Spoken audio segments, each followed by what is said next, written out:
సంవత్సరాల తరబడి ఎన్ని మందులు వాడినా మీ మోకాల నొప్పులు తగ్గట్లేదా? ప్రాణ పెయిన్ క్లినిక్ లో అత్యాధునిక చికిత్స. యాక్చువల్లీ 600 కోట్ల రూపాయలతో ఆ ఏరియా మొత్తాన్ని అభివృద్ధి చేశాము అని చెప్పేసి అవినాష్ గారు చెప్తా ఉన్నారు. ఏదేమైనా కూడా 600 కోట్లే నిజం అనుకున్నాం. మా 2354 చూసుకుంటే అది ఓన్లీ 25% మాత్రమే. అదేమి అంత గొప్ప విషయం కాదు. ఏ కండువా లేకుండా జనం ఎందుకు మీ వెంట నడిచారు ఆ రోజుల్లో? నాకు రాజకీయ తండ్రి నందమూరి తారక రామారావు గారు, నాకు రాజకీయ తల్లి తెలుగుదేశం పార్టీ.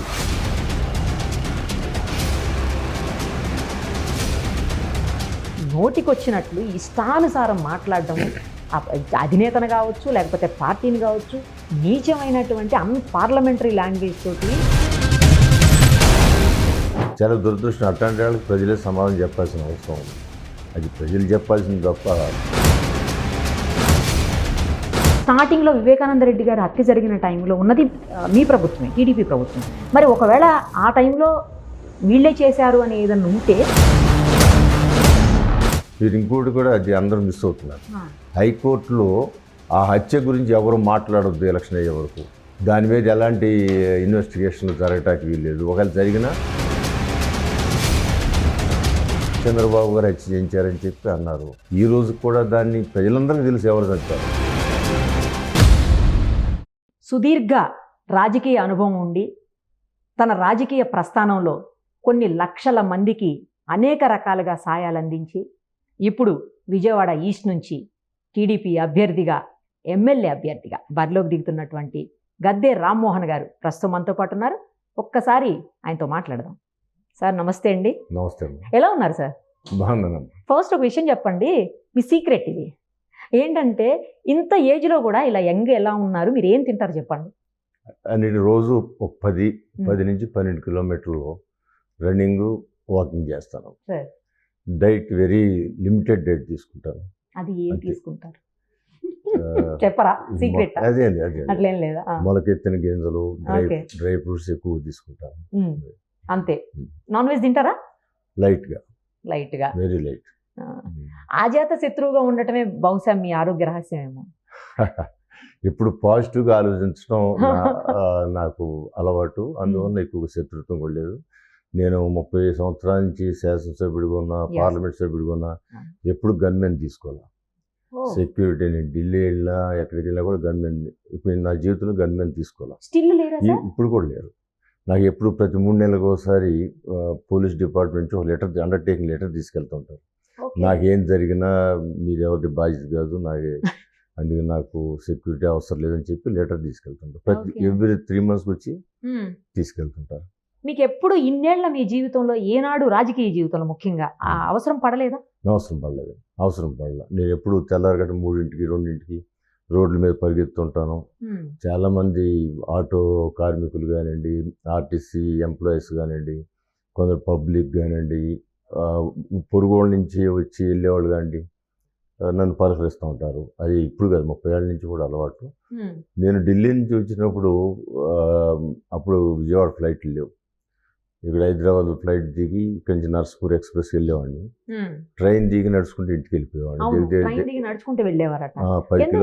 10 కిలోమీటర్లు అంటే ఇంటికి వెళ్తే మళ్ళీ వెనక్కి వాకింగ్ రాలేం కదా, ఒకేసారి అయిపోద్దని చెప్పి అటు. కానీ ఇప్పుడున్న వాళ్ళంతా చాలా, అంటే కొంచెం చిన్నవాళ్ళైనా సరే ఒక్కసారి గెలిచినా, అసలు ఒక్కసారి గెలవడం కాదు, కింద సర్పంచ్ స్థాయి వ్యక్తులు కూడా చాలా బిల్డప్ ఇస్తూ, ప్రోటోకాల్ అంటూ మెయింటైన్ చేస్తూ, ఒక 5-6 కాన్వాయ్ వెహికల్స్ పెట్టుకొని, పెద్ద జనాలను పెట్టుకొని బిల్డప్ ఇస్తుంది. మీతో పాటు అసలు ఎవరు వచ్చింది లేదు, మీకు గన్మెన్ లేరంటే ఏంటి, ఎందుకు అలా? నేను నియోజకవర్గంలో కూడా మా ఇంటికి నేను ఒక్కడనే వెళ్తానండి. అక్కడ ఒక 100 మంది, ఒక 50 మంది పోగొడతారు. పబ్లిక్ ఓకే, నేను అనేది పబ్లిక్ గురించి కాదు సార్. మీతో పాటు మంది ఎందుకు లేరంటున్నా. మంది మార్బలం అవసరం అనిపించలేదు. ఇప్పుడు కూడా మంది మార్బలం ఉండాలని అనిపించలేదు. అవసరం కూడా పడలేదు. బట్ నాతో ఎవరు శత్రుత్వం పెట్టుకోవటప్పుడు ప్రయత్నం చేయలేదు.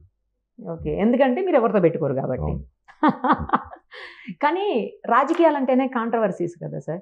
మీరు కాంట్రవర్సీలకు దూరంగా ఇన్నేళ్ల పాటు వరుసగా అసలు 4-5 సార్లు పదవుల్లో ఉంటూ వచ్చి, ఎట్లా, అది ఎలా సాధ్యమైంది మీకు? అంటే ఇప్పుడు వస్తున్న తరానికి దాని నుంచి ఏం మెసేజ్ ఇస్తారు మీరు?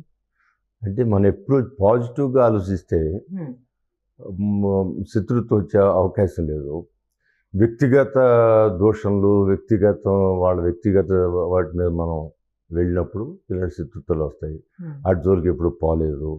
నేను చేసిన పనులు నాకు ఎక్కువ చెప్పుకున్నానేమో కానీ Yeah. ఎదుటి వాళ్ళ కించపరిచేలాగా. అసమర్థత కానీ లేదా వాళ్ళకి కించపరచడానికి ప్రయత్నం చేయలేదు. అందువల్ల నాకు ఇక్కడ శత్రుత్వం నాకు ఇబ్బంది అనిపించలేదు. ఆల్మోస్ట్ 30 సంవత్సరాలు గడిచిపోయింది. 94 రామారావు గారితో పాటు ఆయన ముఖ్యమంత్రిగా, నేను శాసనసభ్యుడిగా ఉండటం జరిగింది. మరి ఆ రోజు నుంచి ఈ రోజు వరకు నాకు ఎలాంటి ఇబ్బంది అనిపించలేదు. ఎప్పుడు కూడా సెక్యూరిటీ పెట్టుకోవాలనే భావన కూడా నాకు కలగలేదు. కానీ ఫస్ట్ టైం మీరు ఎమ్మెల్యేగా కాంటెస్ట్ చేసినప్పుడు అసలు ఏ పార్టీ కండువ కూడా లేదు మీకు, అవునా? మీరు ఇండిపెండెంట్గా కాంటెస్ట్ చేశారు.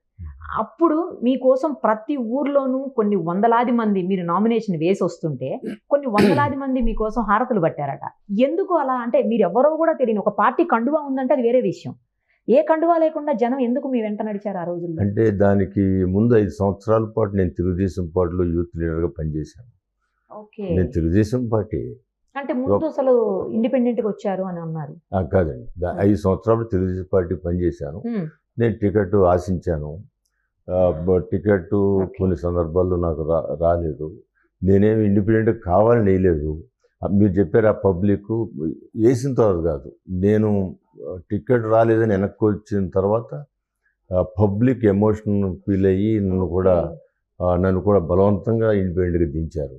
బట్ ఏ రోజున నేను టికెట్ రానప్పుడు కానీ, నేను ఇండిపెండెంట్ కంటెస్ట్ చేసేటప్పుడు కానీ నేను మొట్టమొదటి మాట ఒకటి చెప్పేవాడిని.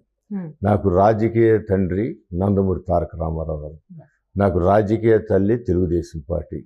వాళ్ళిద్దరినీ ఏమన్నంటే నాకు ఇండిపెండెంట్ అవసరం లేదు, నాకు కంటెస్ట్ అవసరం, నేను వెళ్ళిపోతాను మా ఇంటికి. కానీ పబ్లిక్లో కొందరు ఆవేశంగా టికెట్ ఇవ్వకపోవడం తప్పు అని ఎవరినంటే అది తప్పు కాదు. వాళ్ళకున్న పరిస్థితులు అలా చేశారు. దానికి ఇంకేమైనా తప్పు ఉంటే మనం ఇండిపెండెంట్ కంటెస్ట్ చేయటమే తప్పు. కానీ మీ అందరూ బలవంతం చేశారు కాబట్టి వేసాను. ఇలా పాజిటివ్గా నేను ఏ రోజున ఎన్టీ రామారావు గారిని ఒక మాట అంటే నేను ఇష్టపడేవాడిని కాదు. అంటే తెలుగుదేశం పార్టీని ఏమనంటే కూడా ఇష్టపడేవాడిని కాదు. ఆ రోజుకి ఈ రోజు కూడా నాకు రాజకీయ తండ్రి నందమూరి తారక రామారావు, నా తల్లి తెలుగుదేశం పార్టీ. ఈ రోజు కూడా ఇది చాలా ఇన్స్పైర్ చేసే విషయం సార్. ఎందుకంటే చాలా మంది నేర్చుకోవాల్సిన విషయం కూడా, కొత్తగా వస్తున్న వాళ్ళు కావచ్చు, ఆల్రెడీ ఉన్న వాళ్ళు కావచ్చు. ఇప్పుడు బయటకు ఒక పార్టీ రాజకీయ జీవితాన్ని ప్రస్థానాన్ని ఇచ్చిన తర్వాత బయటకు వచ్చేసి నోటికొచ్చినట్లు ఇష్టానుసారం మాట్లాడడం, అధినేతను కావచ్చు లేకపోతే పార్టీని కావచ్చు, నీచమైనటువంటి పార్లమెంటరీ లాంగ్వేజ్ తోటి తిడుతుంటే కొన్ని సందర్భాల్లో ఏంటి ఎక్కడున్నాము అనిపిస్తోంది. చాలా బాధాకరం, చాలా చాలా బాధాకరం. మనకి ఇష్టం లేకపోతే తప్పుకోవచ్చు, లేకపోతే ఇంకో పార్టీకి వెళ్తే వెళ్ళొచ్చు. బట్ అప్పుడు దాకా నాయకుడి దగ్గర ఉండి ఇష్టానుసారం మాట్లాడుతూ ఉంటే ఆ వీడియోలు పక్కన పెట్టి చాలా జుగుప్సాకరంగా ఉంటాయి. కానీ పబ్లిక్లో కూడా ఆ రియలైజేషన్ రావాలి. ఏ రోజునైతే పబ్లిక్ పార్టీలు మారే వాళ్ళని తిరస్కరించి పక్కన పెట్టుంటూ అప్పుడు ఈ మారటాలు కూడా తగ్గిపోతాయి. ఇవాళ మారగానే ఒక పార్టీ వేవ్ ఉంటే ఆ పార్టీ వేవ్ ప్రకారం మారిన వాళ్ళు కూడా గెలిపించేస్తూ ఉన్నారు అని మారటం తప్పులేదు. ఇంత ఘోరంగా మారటం అనేది గతంలో లేదు. మేము 30 సంవత్సరాల నాడు ఇంత ఘోరంగా లేదు. ఏదో అప్పుడు జరిగాయి, 1-2 విషయాలు జరిగింది. ఇవాళ ప్రతి పార్టీలోనూ చిన్న పెద్ద నాయకులందరూ టికెట్ వచ్చే ఒక రకంగా, రాకపోతే ఇమీడియట్గా చాలా ఇబ్బందికరమైన భాష మాట్లాడుతున్నారు. అది దురదృష్టం. ప్రజాస్వామ్యంలో ఇది కరెక్ట్ కాదు. పార్టీలు మారచ్చు సార్, పార్టీలు మారటం గురించి కూడా అనట్లే నేను, ఆ మాట్లాడడం లాంగ్వేజ్ గురించి అంటున్నాను. ఏం చెప్తున్నాం, రాబోయే భవిష్యత్ తరాలకు ఏం మాట్లాడబోతున్నాం, మనం ఏం ఇస్తున్నాం, ఏం చెప్తున్నాం. రాజకీయాలనే ప్రొఫెషన్గా రావాలి అనుకునే వాళ్ళు అసలు ఇవి చూసి భయపడి నాతో అన్న సందర్భాలు ఉన్నాయి సార్. కాలేజీ స్టూడెంట్స్, ఏంటక్క అసలు ఇట్లా మాట్లాడుతున్నారు, ఏంటి మేడం ఇలా మాట్లాడుతున్నారు, అసలు రాజకీయాల్లోకి రావాలంటేనే జుగుప్స కలుగుతుంది అనే పరిస్థితి. చాలా దురదృష్టం. అట్లాంటి వాళ్ళకి ప్రజలే సమాధానం చెప్పాల్సిన అవసరం ఉంది. అది ప్రజలు చెప్పాల్సింది తప్ప, ఇప్పుడు నేనేమన్నా అనుకోండి, నువ్వు ఇండిపెండెంట్గా ఎందుకు వేసామంటారు. బట్ ఇండిపెండెంట్గా వేసినప్పుడు నేను ఏ రోజున ఒక్క మాట నేను అనటం కానీ లేకపోతే నన్ను బలపరిచిన వాళ్ళు అనటం కానీ నేను యాక్సెప్ట్ చేసేవాడిని కాదు. సో అదే నాకు ఆ రోజు గెలుపు కూడా ప్రధానమైన కారణం అయిందని నేను అనుకుంటాను. బిల్ క్లింటన్ గారు మిమ్మల్ని పార్లమెంటులో ఒక విషయంలో అప్రిషియేట్ చేశారంట. ఎందుకు, ఏంటి, మా ప్రేక్షకుల కోసం చెప్పండి. జీవితంలో ఏదన్నా కొన్ని సందర్భాలు గుర్తుపెట్టుకోవడం అదొక మంచి సందర్భం. ఆయన సెంట్రల్ హాల్లో పార్లమెంట్ సభ్యులందరినీ ఉద్దేశించి ప్రసంగిస్తూ ఉన్నారు. మరి నేను 3వ లైన్లో 4వ లైన్లో ఉన్నాను. మరి ఎందుకు ఆయన నాయకు చూసినట్టు నాకు అనిపించింది. సరే అది అందరికీ అనిపిస్తుంది అనుకున్నాను. ప్రసంగం అయిన తర్వాత డైరెక్ట్గా నా దగ్గరికి వచ్చారు. వచ్చి అయితే ఆయన చూసింది మిమ్మల్ని అప్పుడు అని పక్కా. తర్వాత అనుకో అదే. ఖచ్చితంగా వచ్చారు. ఆయన ఫ్యామిలీతో సహా వచ్చి ఆర్యుఎంపీ అని అడిగారు. ఆర్ వేరే secretary for any senior MP or senior minister అన్నారు. నో సార్, ఐఎమ్ ఎంపీ అండి. చాలా చిన్న age how old are you, how it is possible in India to become smart and young fellow. అది ఆ రోజున అక్కడ అనటం చూసిన వాళ్ళు ఓన్లీ పార్లమెంట్ సభ్యులే. బట్ ప్రెస్లో అన్ని పేపర్లోనూ పతాక శీర్షికలు అది పాయింట్ రాశారు. సో ఈనాడు ఉందనుకోండి, లేదా ఇంకో పేపర్ ఉందనుకోండి, ఆ మెయిన్ పేజీలో ఈనాడు ఉన్న దాంట్లో కింద గద్దెరామ్ అని అప్రిషియేట్ చేసిన బిల్ క్లింటన్ అని చెప్పి అది పెద్దది. అది ఇప్పటి వరకు చాలా మంది సమావేశాల్లో నేను మర్చిపోయినా, ఇప్పుడు మీరు అనేదాకా నాకు అది పాయింట్గా అనిపించలేదు. నేను మర్చిపోయిన చాలా మంది సభాధ్యక్షులు బిల్ క్లింటన్ చేత మెప్పు పొందిన అందగాడు, బిల్ క్లింటన్ చేత నువ్వు ఇంత అందంగా ఉన్నావు, అవు ఇంత చిన్న వయసులో ఎట్టా వచ్చావు అన్నారు అని చెప్పుకుంటారు. ఆనందపడుతూ ఉంటాం. Right sir. ఇంకొకటి ఏంటంటే మిమ్మల్ని అప్రిషియేట్ చేయాల్సిన విషయం, గ్రేట్ వాల్ ఆఫ్ చైనా మనందరికి తెలుసు. అలాంటి ఒక గ్రేట్ రిటైనింగ్ వాల్ని దాదాపు 2.47 కిలోమీటర్స్ పాటు మీరే స్వయంగా కట్టిపించారు అని చెప్పేసి విన్నాను సార్ నేను. అంటే ఒక వీడియోలో చూసాను మీరు చేతితోటి ఇలా తాకుతున్నారు. ఆ తాకుతున్నది ఎట్లా అనిపిస్తుందంటే ఒక ఆత్మీయత, ఆ తాకటంలో ఒక ఇమోషను అన్ని కనిపిస్తున్నాయి. అది చూసిన వాళ్ళకి అర్థమవుతుంది. అది 35 సంవత్సరాల నుంచి ప్రజల కోరిక అండి అది. ఓకే. ఎస్పెషల్లీ కమ్యూనిస్ట్ పార్టీలు, ఎందుకంటే నేను కూడా కమ్యూనిస్ట్ పార్టీ నుంచి వచ్చినవాడిని. కమ్యూనిస్ట్ చిన్నప్పటి నుంచి కూడా ఎస్ఎఫ్ఐ, ఏఎస్ఎఫ్ఐలో పనిచేసిన విద్యార్థి దశలో అన్ని దీర్ఘకాల సమస్యని పరిష్కరిస్తే మనకు ఒక గుర్తింపు ఉంటుందనే ఆలోచనతో దాని మీద బాగా కాన్సన్ట్రేట్ చేశాను. దానికి ముందు కూడా 2014 ముందు నేను అపోజిషన్లో ఉన్నప్పుడు రోజు జలదీక్ష అని చెప్పి ఆంధ్ర రాష్ట్రంలో జలదీక్ష చేసిన మొట్టమొదటి వ్యక్తి నేనే. నీళ్లలో ఇక్కడ నీళ్లలో కూర్చుని నేను, నాతో పాటు ఇంకా దేని నోమా గారు వీళ్ళందరూ కూడా ఉన్నారు. జలదీక్ష చేసి ఒక అటెన్షన్ క్రియేట్ చేశారు. ఆ రిటైనింగ్ వాల్ కావాలి అనే దానికి జలదీక్ష చేసినాడు. చంద్రబాబు గారు ఆ జలదీక్షకి ఆయన ముఖ్య అతిథికి వచ్చారు మా నిరసన కార్యక్రమానికి. ఆయన అప్పుడు అనౌన్స్ చేశారు, రేపు మాకు అధికారం రాగానే ఫస్ట్గా దీన్ని నిర్మాణం చేస్తామని చెప్పి. అంటే 2014లో ఆయన అధికారం రాగానే ఫస్ట్ విజయవాడ, హైదరాబాద్ నుంచి అప్పుడు కదా క్యాపిటల్, కామన్ క్యాపిటల్గా, ఫస్ట్ విజిట్ విజయవాడ. డైరెక్ట్గా రిటైనింగ్ వాల్ ఎక్కడ కట్టాలో అక్కడికి వచ్చారు ఆయన. ఫ్లైట్ దిగి డైరెక్ట్గా ఆ ప్రాంతానికి వచ్చారు. వచ్చి అదంతా పరిశీలించారు. అధికారిని పిలిచారు. ఇక్కడి నుంచి వెళ్ళగానే అధికారులను కూర్చోబెట్టి అది మనం తక్షణమే చేయాలి, దానికి పాసిబిలిటీస్ ఏంటి, ఎంత కావాలి, ఇవన్నీ కూడా ఇవ్వమన్నారు. గతంలో అంతకుముందు ఉన్న ప్రభుత్వంలో కూడా కొంచెం దాని గురించి ఆలోచన, మేము నిరసన దీక్షలు చేస్తున్నప్పుడు ప్రతిపక్ష పార్టీగా మేము చేస్తున్నప్పుడు వాళ్ళు కూడా కొంతవరకు దాన్ని చేయాలనే దాంట్లో కొంచెం ఒక జీవో అది తయారు చేసిన మాట వాస్తవం. కాబట్టి బేసిక్ నాలెడ్జ్, సాయిల్ టెస్టింగ్ ఏంటి, ఎంత లోతు కట్టాలి, అది ఎందుకంటే 150 సంవత్సరాల్లో వచ్చిన వరదను దృష్టిలో పెట్టుకుని, అందులో హయ్యెస్ట్ వరద ఇప్పుడు వచ్చిందో దాని ప్రెషర్ని ఇవన్నీ కూడా దృష్టిలో పెట్టుకుని ఏ విధంగా ఆ ప్రెషర్కి ఏమైనా బద్దలైపోతాయి కదా, బద్దలవ్వకుండా ఏ విధంగా ఉండాలని చెప్పి చాలా క్యాలిక్యులేట్ చేసి ఒక 6 నెలల పాటు 7 నెలల పాటు సాయిల్ టెస్టింగ్లు, రకరకాల ఎక్స్పెరిమెంట్లు చేసి పర్ఫెక్ట్ దానికి ఎంత వద్దో తయారు చేసి ఇది ఏ విధంగా కట్టాలనేది కూడా చూసి ఈ మొత్తం 4.7 కిలోమీటర్లు దాంట్లో 3 బిట్లుగా కట్టాలి. ఒక బిట్టు 2.5, ఇంకో బిట్టు 1.1, ఇంకో బిట్టు ఇంకో 1.1 అని చెప్పి దానికి కావాల్సిన నిధులు 450 కోట్లు, సుమారు 450-500 అవుతాయి. అట్లా ఆ నిధులు కూడా శాంక్షన్ చేసి ఆ రోజు దేవినేని ఉమామహేశ్వరరావు ఇరిగేషన్ మినిస్టర్గా ఉన్నారు. ఈ నిధులన్నీ కూడా వారి శాఖ నుంచి వచ్చాయి. ఆయనకి ఆదేశం ఇచ్చి ఆయన దాంతో శాంక్షన్ చేసి వర్క్ కూడా మొదలు పెట్టడం 2019 కల్లా 2.5 కిలోమీటర్స్ అయిపోవడం జరిగింది. సో దాని తర్వాత వచ్చిన ప్రభుత్వం దాన్ని కంటిన్యూ చేయాలి.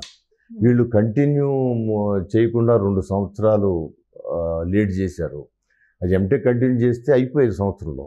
ఆ 2 సంవత్సరాల్లో 8 పర్యాయాలు వరద వచ్చింది. ఎక్కడైతే గోడ లేదో ఆ ప్రాంతం అంతా కూడా మునిగి చాలా ఇబ్బందులు పడ్డారు. వాళ్ళు కనీసం నష్టపరిహారం కూడా ఆ ప్రభుత్వం ఇవ్వాలి. వాళ్ళు మంత్రులు వచ్చినప్పుడు మేము అడిగాము, అక్కడ ఉన్న పబ్లిక్ కూడా అడిగారు, అక్కడ దాకా కట్టారు, ఎందుకు మీరు కంటిన్యూ చేయండి, మేము కూడా కంటిన్యూ చేస్తామని చెప్పి 2 సంవత్సరాల తర్వాత వాళ్ళు మొదలుపెట్టి కంటిన్యూ చేయటం జరిగింది.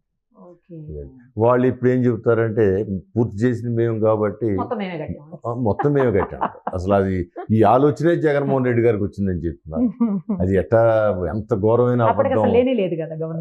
గవర్నమెంట్ లేదు, బ్రహ్మాండంగా దాని మీద అనేకమైన చర్చలు జరిపి మీ ఇలాంటి మీడియా సంస్థలన్నీ కూడా సాక్ష్యాలు ఉండగా అది గోడ ప్రాంతాన్ని పరిశీలించడం ఒకసారి 2 సార్లు కాదండి. ఆయన వరదలు వచ్చినప్పుడు అలా వచ్చారు. ఈ గోడ పూర్తయిన తర్వాత సగం మేము కట్టిన తర్వాత 8 సార్లు వరద వచ్చినప్పుడు 2 పర్యాలు చంద్రబాబు గారు ఇచ్చారు అక్కడికి. ఆ చంద్రబాబు గారు వచ్చినప్పుడు ఏ వ్యక్తి అయితే వాళ్ళ మేమే కట్టాం, నేనే కట్టించాను, జగన్మోహన్ రెడ్డి గారే కట్టారని చెప్పిన వ్యక్తి చంద్రబాబు పక్కన ఉన్నాడు. ఆయన తెలుగుదేశం పార్టీలో ఉన్నాడు. ఆయన ఇప్పుడు దేవినేని అవినాష్ గారు అనే వ్యక్తి ఆ రోజు చంద్రబాబు పక్కన ఉన్నారు. ఈ గోడను చూపించేటప్పుడు ఉన్నాడు, నేను చూసేటప్పుడు ఇక కట్టాల్సిన ప్రాంతంలో ప్రజలను ఉద్దేశించి చంద్రబాబు గారు మాట్లాడినప్పుడు ఉన్నాడు. ఆ మనిషి వాళ్ళ గోడ మొత్తం కట్టింది మేమే అని చెప్పే స్థితిలో ఉన్నారంటే రాజకీయాలు, ఇందాక మీరు అన్నారే రాజకీయాలు నైతిక విలువలు పోతున్నాయి అనేది, ఇది కూడా ఒక ఉదాహరణ. ఏం జగన్మోహన్ రెడ్డి గారు ఫ్లోర్లో వాల్ అనేది మాకే ఆలోచన వచ్చింది, మొత్తం మేమే కట్టాం, ఎంతోమందికి రక్షణ కల్పించామని చెబుతా ఉంటే మేము లేచి అరిసిన ఆ మాటకి స్పీకర్ దాన్ని తీసుకుని ఏంటి మీ బాధ ఏంటి అని నన్ను అడగలేదు. వాళ్ళందరూ తెలుసు కదా, స్పీకర్ అడగాలి ఏంటి వాట్ ఈజ్ యువర్ అబ్జెక్షన్ అని అడగాలి. నాకు మైక్ ఇస్తే నేను చెప్పేవాడిని. అట్లా మైక్ ఇచ్చే అవకాశం లేకుండా వాళ్ళు బుల్డోజ్ చేసుకుని వెళ్ళిపోవడం జరిగింది. ఒకే ఒక్క మిస్డ్ కాల్ దూరంలో ఎమ్మెల్యే గద్దె రామ్మోహన్ గారు అందుబాటులో ఉంటారు అని చెప్పేసి నాకు ఒక పెద్ద ఆయన చెప్పారు ఈ మాట. యాక్చువల్లీ అంటే అదేం మీ గురించి మాట్లాడుకున్నది కాదు, యాక్చువల్గా ప్రభుత్వాల గురించి అవేవో మాట్లాడుకున్న సందర్భంలో బయట ఎయిర్పోర్ట్లో కలిసిన ఒక పెద్ద ఆయన చెప్పారనమాట. ఒకే ఒక్క మిస్డ్ కాల్ దూరం అంటే అసలు మిస్డ్ కాల్ స్టార్ట్ చేసిందే గద్దె రామ్మోహన్ అమ్మ అని. అంటే ఏంటి మిస్డ్ కాల్ ఏంటి అంకుల్ అంటే అప్పుడు ఆయన డీటెయిల్గా చెప్తారు. ఒక్కసారి మా కోసం మళ్ళీ మీరు చెప్పండి, నాకు తెలుసు ఆల్రెడీ, మీరు చెప్పండి. ఆ రోజున సెల్ ఫోన్ కొత్తగా పుట్టిన రోజులు అవి. ఒక ఫోన్ చేయాలంటే, సెల్ ఫోన్ చేయాలంటే 12 రూపాయలు ఒక్క కాల్కి 12 రూపాయలు. అది చాలా కష్టం. సెల్ ఫోన్ మన దగ్గర ఉందనుకోండి, అది ఒక బంగారు వస్తువులాగా జేబులో పెట్టుకోవాల్సి వచ్చేది. ఎందుకంటే ఎవరిని తీసుకుని టక్టాగా కొట్టేస్తే బోర్డు బిల్ అయిపోతుంది. అందుకే ఆ ఫోన్ కొట్టడానికి ఆ 12 రూపాయలు కూడా వాళ్ళకి ఎందుకు నష్టపరచాలని చెప్పి నేను ఒక పేపర్లో అడ్వర్టైజ్మెంట్ చేశాను. నాకు ప్రభుత్వం, పార్లమెంట్ సభ్యుడిగా నాకు ప్రభుత్వం ఒక ఫోన్ ఇచ్చింది. ఆ ఫోన్ బిల్లులు కూడా ప్రభుత్వమే కట్టుకుంటుంది. అందువల్ల మీకు ఒక్క పైసా ఖర్చు నాకు ఒక మిస్డ్ కాల్ ఇవ్వండి. ఆ టైంలో నేను మీటింగ్లో ఉన్నా మీ ఫోన్ ఎత్తలేకపోవచ్చు, మిస్డ్ కాల్ ఇవ్వండి. మీరు ఏమి నా ఫోన్, నేను వీలైన తొందరగా మీకు మళ్ళీ నేను రిటర్న్ కాల్ చేస్తాను, మీ సమస్య తెలుసుకుంటాను, దాని పరిష్కారం కోసం ప్రయత్నం చేస్తానని చెప్పి ఇక అది ఒక స్లోగన్ అయిపోయింది. మిస్డ్ కాల్ ఎమ్మెల్యే గారు, మిస్డ్ కాల్ ఎంపీ గారు అని చెప్పి ఒక నిక్నేమే నాకు మిస్డ్ కాల్ ఎంపీ గారు అని అనుకుంటా. నేను నా ఫోను 24 గంటలు ఎప్పుడు కూడా సైలెంట్ పెట్టను, స్విచ్ ఆఫ్ చేయను. ఓన్లీ ఒక 3 to 5 మధ్యాహ్నం అప్పుడు మాత్రం సైలెంట్లో పెడతాను. ఎందుకంటే నేను తెల్లారగా 2 లేస్తాను రోజు. రామారావు గారు లాగా రామారావు గారు అనుకోండి, నేను ఆయనకి వేరే అభిమాని కాబట్టి ఆయన చేసిన నేను ప్రయత్నం చేద్దాం ఉన్నాను కానీ దాని అలవాటు అయిపోయింది. 2-2:30కి ఎగ్జాక్ట్గా నిద్ర లేస్తాను. 3:30 ఏ టైం పడుకున్నా 2:30కి లేస్తాను. నేను 11ంటికి పడుకోవచ్చు, 10 నాకు రాత్రిపూట 3 గంటల కంటే ఎక్కువసేపు నిద్రపోను. పగలు మళ్ళీ 4 గంటలు నిద్రపోతాను. నేను 5:30కి 3:30కి లేచి 5:30కి ఇంటికి వస్తాను. 5:30 to 7:30 మళ్ళీ పడుకుంటాను. ఈ 2 గంటల్లో సుమారు నేను ఒక 400-500 మందిని కలుస్తాను. వాకింగ్లో కానీ, రోడ్డు మీద సైకిల్ వేసుకెళ్తా కానీ, టీ షాపుల దగ్గర సమూహం ఉంటారు, వాళ్ళ దగ్గర వాళ్ళతో కాసేపు మాట్లాడి కానీ వచ్చి మళ్ళీ ఒక 2 గంటలు రెస్ట్ తీసుకుంటారు.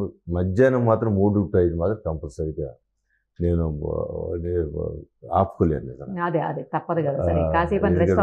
అప్పటికే 12 గంటలు అయిపోద్ది కదా. కానీ ఇంత దగ్గరగా ప్రజలకి ఉన్నారు కాబట్టి మేబీ అంత వేవ్లో కూడా లాస్ట్ టైం మీరు గెలిచి ఉండొచ్చు. ఆయన అన్నమాట ఇది, నాకైతే తెలియదు. అది కేవలం ప్రజలకు దగ్గరగా ఉండటం.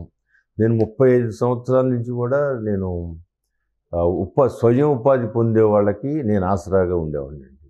వాళ్ళు ఒక ఇడ్లీ బండి కావాలన్నా, ఇస్త్రీ బండి కావాలన్నా, కూరగాయలు అమ్ముకునే బండి కావాలన్నా, లేకపోతే వాళ్ళకి అలాంటి రిక్షా ఇది కావాలంటే అది నాకు 35 ఏళ్ళ నుంచి అది ఒక హాబీగా పెట్టుకున్నాను. నాకున్న దాంట్లో కొందరికన్నా సర్వీస్ చేసేదానికి, ఎస్పెషల్లీ హాస్పిటల్స్లో ప్రాణాపాయ స్థితిలో ఉంటే డబ్బు లేక వాళ్ళు ఇబ్బంది పడుతున్నప్పుడు అది నా దృష్టికి వెళ్తే నేను చేయగలిగి చేసి డాక్టర్ గారు కూడా బతులాడి కొంత తగ్గించి గవర్నమెంట్ హాస్పిటల్ కూడా ఏదో చేశారని చేసి అదేవిధంగా స్టడీస్ ఆగిపోతుంటే ఎవరికైనా ఫీజులు కట్టలేదు స్టూడెంట్స్ కి వాళ్ళకు కూడా ఎడ్యుకేషన్ మీకు చాలా ఇష్టం అంట. చాలా ఇష్టం. Education. ఎందుకంటే మా ఫాదరు నాకు కట్టాల్సిన ఫీజు కోసం డబ్బులు లేక ఒక షావుకారు గారి దగ్గరికి వెళ్ళి నోటులు రాసి నా కళ్ళ ముందు చూశాను నేను.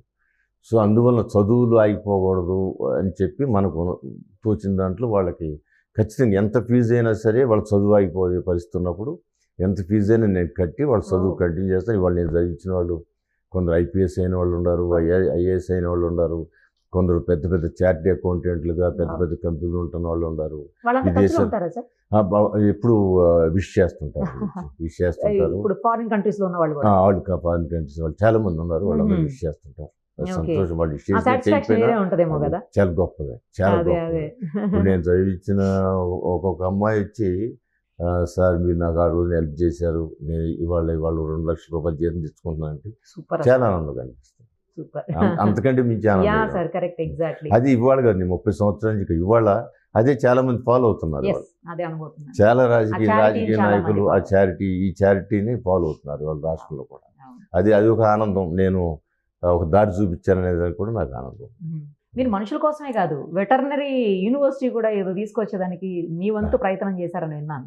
అది కూడా నాకు ఎన్టీ రామారావు గారిని మర్చిపోలేనండి నేను. ఎందుకంటే ఆ రోజున వెటర్నరీ కాలేజీ ఈ రాష్ట్రానికి శాంక్షన్ అయింది. వెటర్నరీ కాలేజీ ఆంధ్ర ఆంధ్రాకి రాష్ట్రానికి శాంక్షన్ అయింది. Sanction Okay. అయింది. ఎక్కడ పెట్టాలనే సమస్య వచ్చినప్పుడు మ్మ్. ఆ రోజు కోటగిరి విద్యాధరరావు గారు వ్యవసాయ శాఖ మంత్రులు. ఓకే. అది ఆ శాఖ కింద వస్తుంది వెటర్నరీ కాలేజీ అనేది. Right, sir. ఆ రోజున ఆ శాఖ కింద వస్తుంది. ఆయన నేను మినిస్టర్ కాబట్టి నాకు అవకాశం ఇవ్వండి, మా ఏరియాలో ఏలూరు ఏరియాలో పెడతానని చెప్పి ఆయన రామారావు గారిని అడిగారు.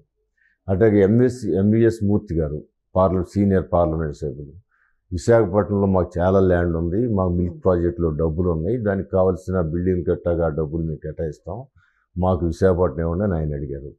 నేను నాకున్న చొరవతో మా గన్నవరంలో కూడా బేకరీ ఫ్యాక్టరీ అని ఒకటి ఉంది, దాని కింద 150 ఎకరాలు ఉంది.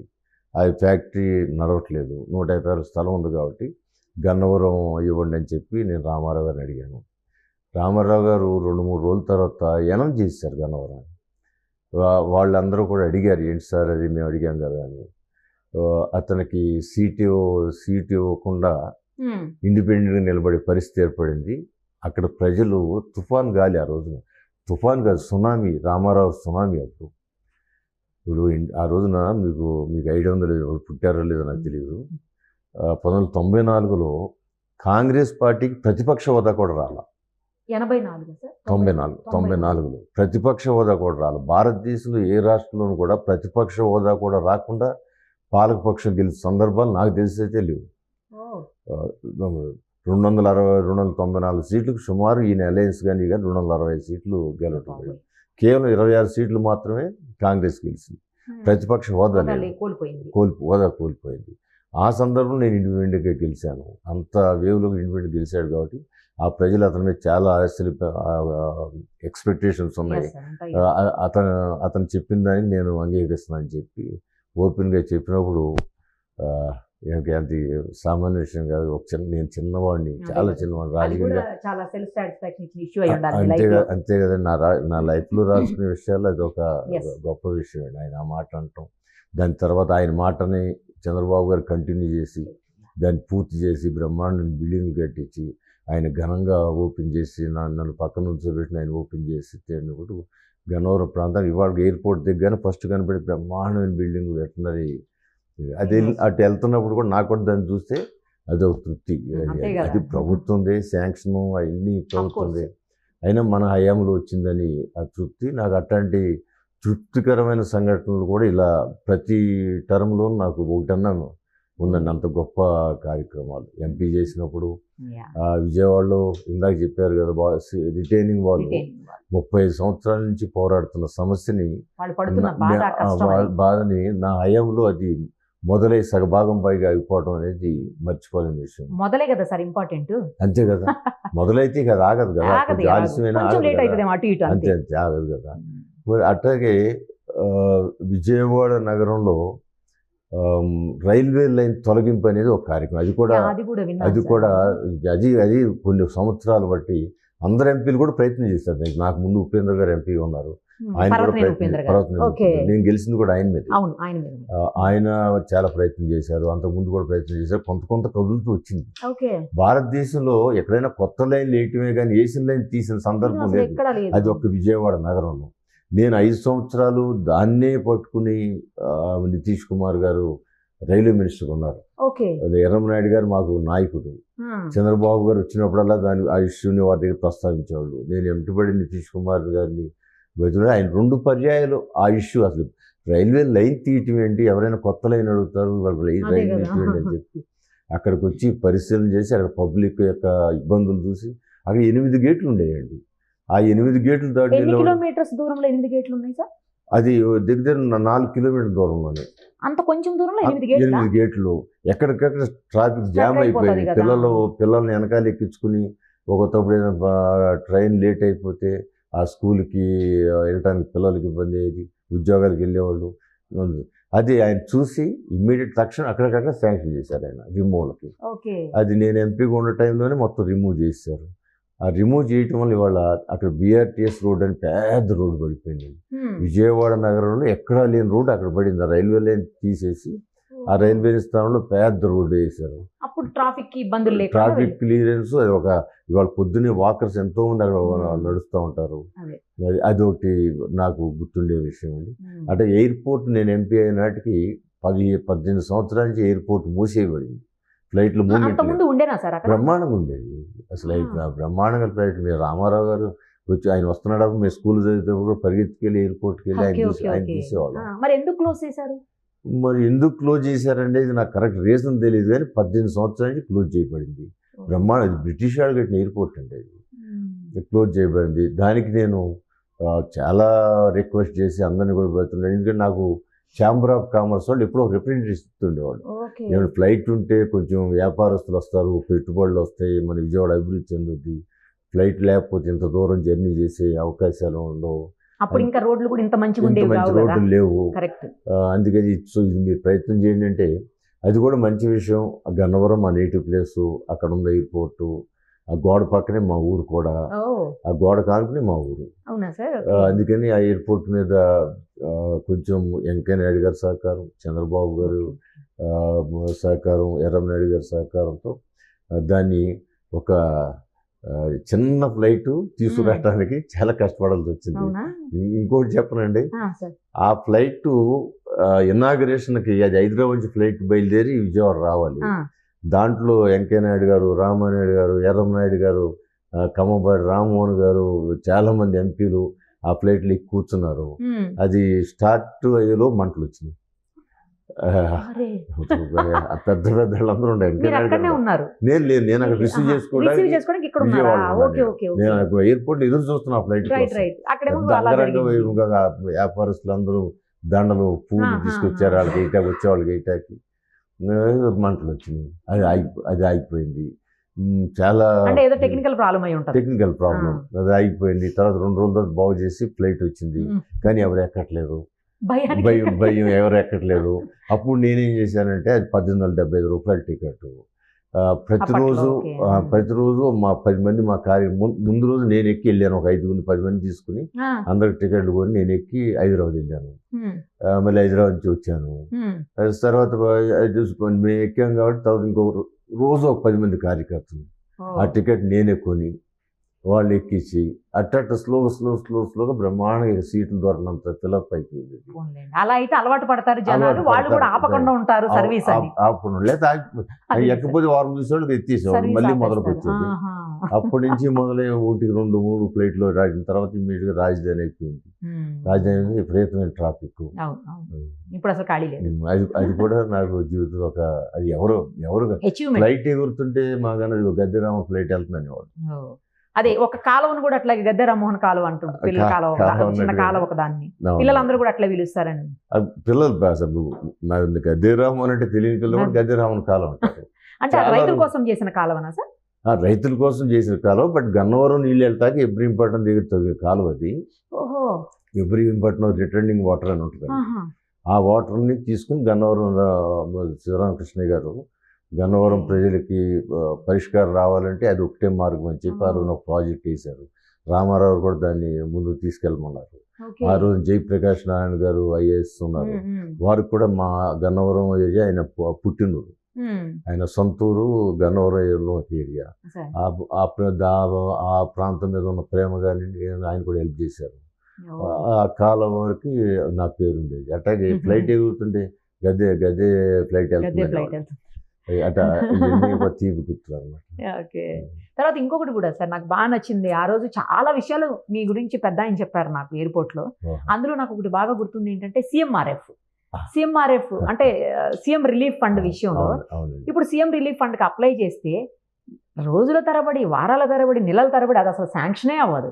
కానీ ఆ రోజుల్లో మీరు ఒక 2 అవర్స్లో శాంక్షన్ చేయించేవాళ్ళు అండి. చేపించిందే కాకుండా మీరే స్వయంగా చెక్ లేకపోతే అప్పుడు మరి ఇచ్చేవాళ్ళు, మరి నాకైతే తెలియదు, అది చెప్పలేదు ఆయన. అవన్నీ తీసుకొని వెళ్ళి వాళ్ళకి అప్పచెప్పి వాళ్ళతో ఒక బొకే ఇచ్చి వాళ్ళకి సన్మానం ఏదో చేసి మరి వచ్చేవాళ్ళు. అంటే ఎందుకు సార్ అలా? సన్మానం కాదండి, వాళ్ళకి ఒక స్వీట్ ప్యాకెట్ sweet.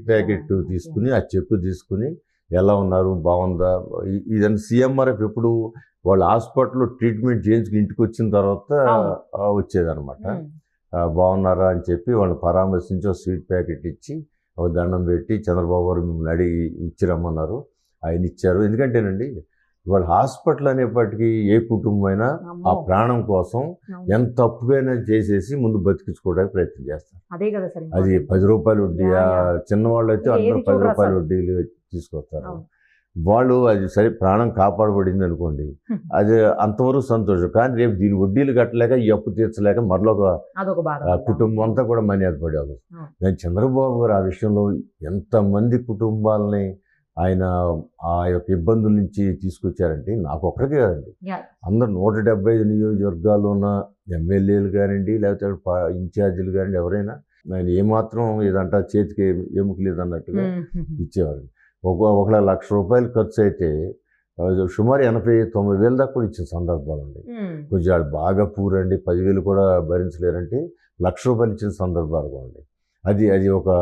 అది నా గొప్పతనం కంటే చంద్రబాబు గారు చూపించిన గొప్పతనం అండి. అది వాళ్ళు పేదవాళ్ళ పట్ల ఆయనకున్న చిత్తశుద్ధి. ఇవాళ ముఖ్యమంత్రి గారు అసలు వాళ్ళు ఈ 5 సంవత్సరాల్లో 10-20 ఇచ్చుంటారేమో. మాకు అప్పుడు రోజుకు 10 వచ్చాయి. ఇంకొకటి కూడా సార్ నేను విన్నది, పెన్షన్స్ ఒకటి ఇంటికి వెళ్ళి మరి మీరు రాని వాళ్ళకి పెన్షన్స్ మీ సొంత డబ్బులు ఇచ్చి పంపించేవాళ్ళంట. అది ఒక దగ్గర కొన్ని వందల మంది ఉన్నాయండి. వాళ్ళకి ఏంటంటే ఈ గవర్నమెంట్ చాలా ఘోరంగా ఇంటి పెన్షన్ మీద నాకు అర్థం కాలేదు. అది గవర్నమెంట్ నుంచి రావట్లేదు వాళ్ళకి. అదేంటి కరెంటు బిల్లు ఎక్కువ ఉందని తీసేసిన సందర్భాలు. నిజంగా ఒక అతనికి 2 చేతులు లేవండి, 2 చేతులు లేవు. కోడలు సర్వీస్ చేస్తుంది అతనికి దోమలు కొడితే అని చెప్పి వెనక ముందు కూడా ఫ్యాన్లు పెట్టేవారు, ఆ గాలికి దోమలు రాకుండా ఉంటాయని. అది కొట్టుకోలేడు కదా, రోజు ఒక మనిషి నుండి కొట్టలేడు కదా దోమల్ని. కరెంటు బిల్లు ఎక్కువ వచ్చిందని చెప్పి అతను పెన్షన్ కట్ చేశారు. అది నేను ఎక్స్పోజ్ చేసి మా బయటికి తీసుకొచ్చి ప్రెస్కి ఎక్స్పోజ్ చేసి, ఇలాంటి చూడండి ఇంత ఘోరమైన ప్రభుత్వం ఎక్కడ ఉందా, 2 చేతులు లేని అతనికి పేదవాడి కరెంటు కారణం పెట్టాక పెన్షన్ తీస్తారని చెప్పి అతనికి ఆ రోజు నుంచి నేను పెన్షన్ ఇవ్వటం మొదలుపెట్టాను. అలాగే 2 కళ్ళు లేని వాళ్ళు ఉన్నారు, 2 కాళ్ళు లేని వాళ్ళు ఉన్నారు, వాళ్ళకు కూడా పెన్షన్ దయాదాక్షిణ్యాన్ని తీశారు. గతంలో రాజశేఖర రెడ్డి గారితో సహా అందరూ, చంద్రబాబు గారు కానీ రాజశేఖర రెడ్డి గారు కేవలం రేషన్ కార్డు హోల్డరా కాదని చూశారు తప్ప ఈ కారణాలేని చూడాల. కరెంటు బిల్లు ఎక్కువైతేనో, లేదా 2 చక్రాల వెహికల్ ఉంటేనో, లేదా 4 చక్రాల కారు ఉంటేనో, ఓన్లీ రేషన్ కార్డు హోల్డరా కాదు, ఆ విధంగా ఇచ్చేవాళ్ళు. ఇతను అనేకమైన క్రెడిట్. ఇప్పుడు వాలంటీర్ వ్యవస్థని ఈయన ఎంతమందికి పెన్షన్ తగ్గించడానికి, ఎంతమంది రేషన్ కార్డులు తీసుకోవడానికి ఎక్కువ వాడారండి. వాళ్ళు అన్ని పూర్వపరాలన్నీ కెలికి తీసుకుని వాళ్ళు ఎక్కువ వాడారని నేను అనుకుంటున్నాను. వాళ్ళు చేసిన సర్వీస్ కంటే పెన్షన్ తీసేసిన వాళ్ళు ఎక్కువ. వాళ్ళ మీద కలబడేవాళ్ళు జనాలు, మీరు వచ్చి మా పెన్షన్ తీసేశారని చెప్పి. మరి అదే వాలంటరీ వ్యవస్థని కంటిన్యూ చేస్తామని మీరు కూడా చెప్తున్నారు. వాళ్ళు ఇంకా బలోపేతం చేసి వాళ్ళ డ్యూటీ రూల్స్ మార్చి, ఇప్పుడు ఈయన ముఖ్యమంత్రిగా మీరు తగ్గించడానికి చూడమన్నాడు, చంద్రబాబు రేపు ఇవ్వమంటారు చూస్తారు. బట్ ఈ కాన్సెప్ట్ కావాలని కోరుకుంది కూడా చంద్రబాబు గారండి. 2014-19లో డాక్రా మహిళల్లో చదువుకున్న మహిళల్ని లిస్ట్ అవుట్ చేసి ప్రతి 30 ఏళ్ళకి ఒక డాక్రా మహిళని పెట్టి ఆ ఇంట్లో అవసరాలు ఏంటి, వాళ్ళకి ఏమేమి పథకాలు అర్హులు, ఇవన్నీ కూడా చూడాలని చెప్పిన వ్యక్తి ఆ డాక్టర్. లిస్టులన్నీ తయారైనాయి. ఓకే. బట్ ఆ రోజున అనేకమైన పనుల్లో ఆ టైం సరిపోలేదు. సో ఆ వ్యవస్థని ఇతను వాలంటరీ వ్యవస్థని కొంచెం వేరే రకంగా తీసుకుని ఆ వ్యవస్థ పెట్టారు. బట్ వాలంటరీ వ్యవస్థ పబ్లిక్కి మేలు చేసే వ్యవస్థే. Yeah. దాన్ని చెడుకు వాడుకుంటాడు, మంచివాడు మంచిగా వాడుకుంటాడు, చెడువాడు చెడుకు వాడుకుంటాడు. బట్ మంచిగా వాడుకుంటే ప్రతి ఒక్కరికి అవసరమైంది, ప్రభుత్వానికి కూడా అండగా ఉండే వ్యవస్థ. ఆ వ్యవస్థని తీసేయాలని ఎవ్వరికీ లేదు. ఇవాళ ఒక వ్యక్తి మగపిల్లడు బయటకు వెళ్ళి రోజుకు 1000-2000 సంపాదించుకుంటారు. 5000 కోసం వాళ్ళు ఏమవుద్దో తెలియకుండా త్రిశంకు సగ్గులాగా ఉంచే కంటే వాళ్ళకి ఇంకా పని భారం పెంచి రోజు 8 గంటలు పనిచేసి 6 రోజులు పనిచేసే విధంగా చేస్తే వాళ్ళకి 10,000 ఇచ్చినా 15,000 ఇచ్చిన నష్టం లేదనే భావంతో ఆ వ్యవస్థను బలోపేతం చేయాలని వాళ్ళకి 10,000 రూపాయలు పైగా జీతం ఇవ్వాలని నిర్ణయం తీసుకోవడం జరిగింది. ఓకే. యాక్చువల్లీ 600 కోట్ల రూపాయలతో ఆ ఏరియా మొత్తాన్ని అభివృద్ధి చేశాము అని చెప్పేసి మీ ప్రత్యర్థి అయినటువంటి అవినాష్ గారు చెప్తా ఉన్నారు. అక్కడ మేము చేసేసిన అభివృద్ధి చూపించుకొని మేము ఎన్నికల్లోకి వెళ్తున్నాము అని అంటున్నారు. మీరేమంటారు? అంటే 600 కోట్ల రూపాయలు ఆయన ఒక పాంప్లెట్ వేసాడు. సరే, దాన్ని నేను కాంట్రవర్సీ చేయదలుచుకోలేదు. నా దగ్గర డీటెయిల్స్ అన్నీ ఉన్నాయి. అంత మాత్రం అంత అయిందని నేను అనుకోను. బట్ అది కాంట్రవర్సీకి వెళ్ళదలుచుకోను. కానీ దానికి ముందు 5 సంవత్సరాలు మేము ప్రభుత్వంలో ఉన్నప్పుడు, నారా చంద్రబాబు నాయుడు గారి నాయకత్వ ప్రభుత్వం ఉన్నప్పుడు 2,354 కోట్లు ఖర్చు పెట్టాం. అదే నియోజకవర్గానికి 2,354 కోట్ల రూపాయలు ఖర్చు పెట్టాం. దానికి ప్రతి ఒక్కటి ఆధారాలతో నేను ఆ రోజునే బుక్స్ ప్రింట్ చేసి ప్రతి సంవత్సరం కూడా ప్రింట్ చేసేవాడు. ఈ సంవత్సర కాలం ఎంత చేసాం, 2 సంవత్సరాలకి ఎంత చేసాం, 3 సంవత్సరాలకి ఏం చేసాం, 4 సంవత్సరాలకి ఏం చేసాం, 5 సంవత్సరాలకి ఏం చేసాం అని చెప్పి నేను ఆ బుక్ తేలేదు. ఆ బుక్ ప్రింట్ చేసి దాంట్లో అన్ని ఆధారాలతో ఇవ్వడం జరిగింది. అది 2,354 కోట్లు. 2,354 కోట్లు 600 కోట్లు నిజంగా వాళ్ళు ఖర్చు పెట్టినా దాంట్లో ఎంత 4వ భాగం. అంటే మీరు 2,354 కోట్లు పెట్టిన 5 సంవత్సరాల్లో వీళ్ళు కేవలం 600 కోట్లు అంటే చాలా తక్కువ పెట్టినట్టు. దానికి కూడా అనేకమైన ఆధారాలు ఉన్నాయి. నేను చెప్పేది ఏంటంటే వీళ్ళు 600 కోట్లన్నా ఎన్ని కోట్లన్నా దాంట్లో 70% వర్కులు నారా చంద్రబాబు నాయుడు గారు శాంక్షన్ చేసినవి, డబ్బులు కూడా శాంక్షన్ చేశారు. వాళ్ళు ఈ ప్రభుత్వం అధికారంలోకి రాగానే 25% లోపు పనులైన వర్కులన్నీ మేము రద్దుపరుస్తామని చెప్పి జీవో ఇచ్చి కొంచెం పనులైన కూడా రద్దుపరిచి తర్వాత మళ్ళీ సంవత్సరానికి ఇప్పుడు ఆ రిటైనింగ్ వాళ్ళగా 2 సంవత్సరాలు ముట్టుకోకుండా ఆ చివరిలో చేసి ఇది మేం చేసామని చెప్పుకోవడం, అది కంటిన్యూషన్ అయితే ఇవన్నీ పాత గవర్నమెంట్కి వెళ్తాయి, దాని హక్కులు దానికి వెళ్తాయి. ఆ లేట్ చేసి చివరిలో వేసి అది ఒక రాజకీయ లబ్ధి కోసం చేసిన పనులు. ఏదేమైనా కూడా 600 కోట్లే నిజం అనుకున్నాను. మా 2,354 చూసుకుంటే అది ఓన్లీ 25% మాత్రమే. అందువలన అదేమి అంత గొప్ప విషయం కాదు. కానీ వైసీపీ చేసినటువంటి బెనిఫిట్స్ కంటే లేదా స్కీమ్స్ కంటే కూడా మీరు ఇంకా ఎక్కువ చెప్తా ఉన్నారు. ఓ పక్కనేమో ఖజానా మొత్తం ఖాళీగా ఉందని అందరూ మాట్లాడుతున్నారు. మరి మీరు ఎలా వాటిని అన్నిటిని, మీరు ఇస్తున్నటువంటి హామీలన్నింటినీ ఎలా నెరవేర్చగలుగుతారు? మరి అది చంద్రబాబు గారి యొక్క సమర్థత మీద నేను ఒక ఉదాహరణ చెప్తాను. చెప్పండి. 1995లో ఆయన ఫస్ట్గా ముఖ్యమంత్రి అయినప్పుడు మా ఉమ్మడి రాష్ట్రం యొక్క బడ్జెట్ 7,245 కోట్లు అండి. కేవలం 7,245 కోట్లు. ఆయన ముఖ్యమంత్రిగా దిగిపోయే నాటికి సుమారు 1,20,000 కోట్లు బడ్జెట్ అయింది. 7,000కి 1,20,000 ఎంత పొందడం ఉందా? మరి ఎంత సంపద సృష్టించాడు ఆయన? మరి అప్పటి నుంచే కదా ఇక బాగా హైదరాబాద్ నగరం డెవలప్ అయినా ఆయన నుంచే కదా మొదలైంది సంపద సృష్టించారు. అదేవిధంగా కేంద్ర ప్రభుత్వంలో అవకాశాలు నిధులండి. ఇప్పుడు డాక్రా గ్రూపులు ఉన్నాయండి. ఇవాళ ఆంధ్ర రాష్ట్రంలో కానీ తెలంగాణలో కానీ డాక్రా గ్రూపులు వాళ్ళ మీద బ్యాంకులే చాలా నడపబడుతున్నాయి. అంతకుముందు ఒక ఆంధ్ర బ్యాంకు ఒక చాటు ఉంటే విజయవాడలో 2-3 ఆంధ్ర బ్యాంకులు ఉండి వాళ్ళు ప్రతి రోడ్డుకి ఒక ఆంధ్ర బ్యాంక్ ఉంది, లేదా ఒక ఎస్బీఐ ఉంది, ఒక ఇండియన్ బ్యాంక్ ఉందంటే డాక్రా మహిళలు ఆ రొటేషన్ వల్లే. ఇవాళ మన బ్యాంక్కి వెళ్తే అంత మహిళలు ఉంటారు తప్ప మగవాళ్ళు లోనకి వెళ్ళడానికి కూడా అంత ట్రాన్సాక్షన్. మరి ఆ డాక్రా గ్రూప్ స్టార్ట్ చేయటమే కాకుండా ఊరూరు తిరిగి మీరు అందరూ పొదుపు సంఘాల్లో చేరండి, చాలా బెనిఫిట్లు ఉండి వాళ్ళు ఒక్కొక్కరు 10 లక్షల రూపాయలు లోన్ తీసుకోగలుగుతున్నారంటే ఆ రోజున ఆయన వేసిన బీజం అనమాట. ఆ విధంగా దానివల్ల బోల్డ్ పొదుపు అక్కడ ఏర్పడుతుంది. వాడుకో బ్యాంకుల్లో నిల్వలు ఏర్పడుతూ ఉన్నాయి. ఇవన్నీ కూడా వెల్త్ క్రియేషన్కి ఉపయోగపడింది. ఇప్పుడు 2014-19లో కియా మోటార్స్ తెచ్చారండి. ఇది తేవటంలో ఏమైంది, 40,000 మంది ఎంప్లాయీస్, ఇంజనీర్లు, ఆంధ్ర రాష్ట్ర ఇంజనీర్లు 40,000 మందికి ఎంప్లాయ్మెంట్ వచ్చింది అక్కడ. ఇప్పుడు అది సంవత్సరానికి కొన్ని వేల కోట్లు ట్యాక్స్ కడుతుంది ప్రభుత్వానికి. ఆ వేల కోట్లు ట్యాక్స్ ఎవరికి వెళ్తాయి? డెవలప్మెంట్కి, అటు సంక్షేమానికి.